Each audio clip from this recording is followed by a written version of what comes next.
This is a map of Romania prior to entering the First World War, prior to the First World War in 1912. As you can see, Romania faced many problems. It had to defend a front of over 1,500 miles against Bulgaria and Austria-Hungary. Serbia was already occupied, so the only friendly neighbour was Russia. In accordance to this, Romanians were heading into Transylvania, and so far the Romanians were actually having many successes.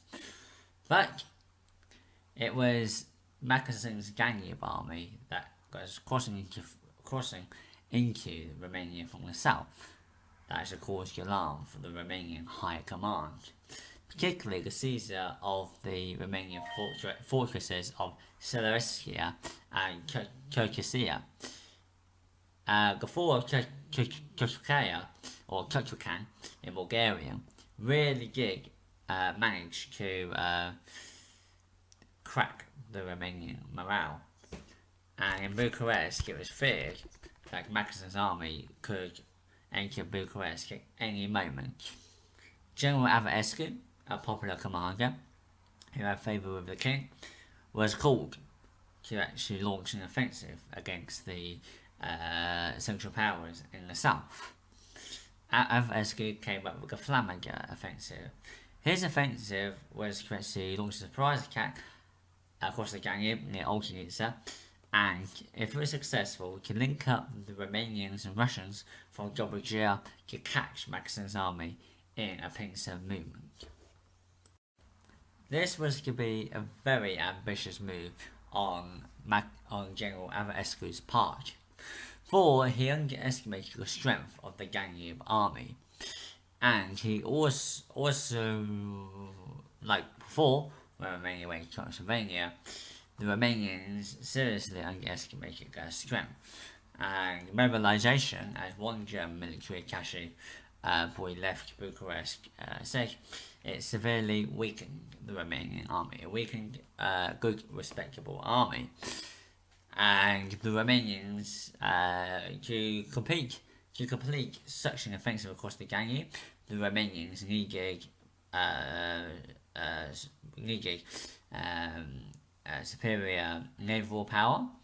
That was important because that would stop any further incursions, any incursions of Bulgarian and German troops across the Danube. They needed good, sufficient air power, which the Romanians severely lacked, and they also lacked the usual trench guns. No trench guns, no poisonous gas was existing in the Romanian army, and there was a lack of machine guns as well, and a lack of modern decent rifles as well, and also a lack of trained men. Since Romania was mobilised, you had many thousands of men who had never fought in a war before, let alone a war like the First World War. So it's a very ambitious task for General Averescu. To complete such an action and to make sure there's sufficient troops available, units from the campaign in Transylvania was halted, and Romanian troops from Transylvania were diverted to Flămânda. And Averescu was in control of the offensive, and the Romanians built a pontoon bridge made mostly of boats, and there were some river militias nearby. But the Austrian militias on the Danube attacked the bridge, as well as German aircraft as well. German aircraft bombed parts of the bridge, but did not manage to escape the visit. Worse was the coming from Romanians, where there was a terrific thunderstorm, which destroyed the bridge.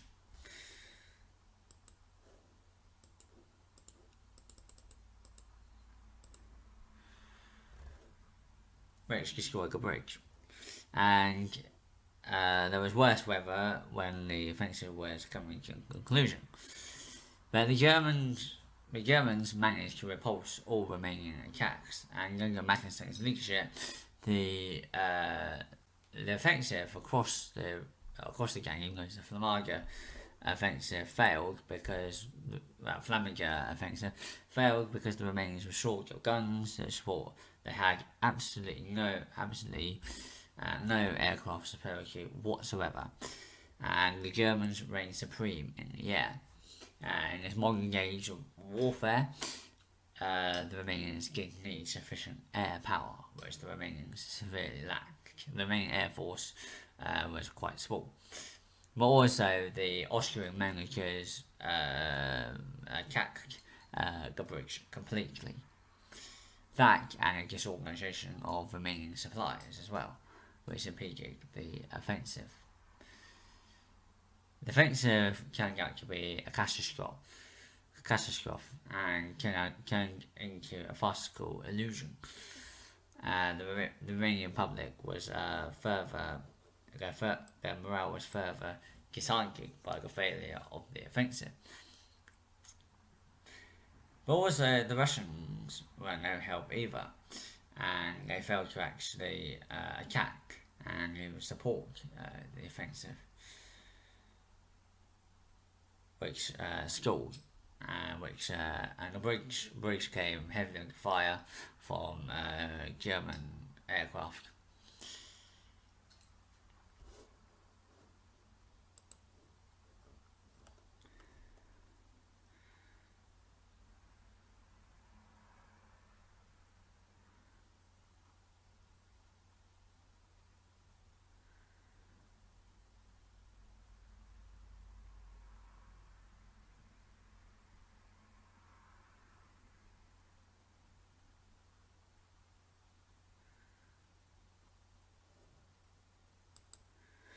The Romanians were left to deal with the situation of juggling forces to and fro from Transylvania to the southern front.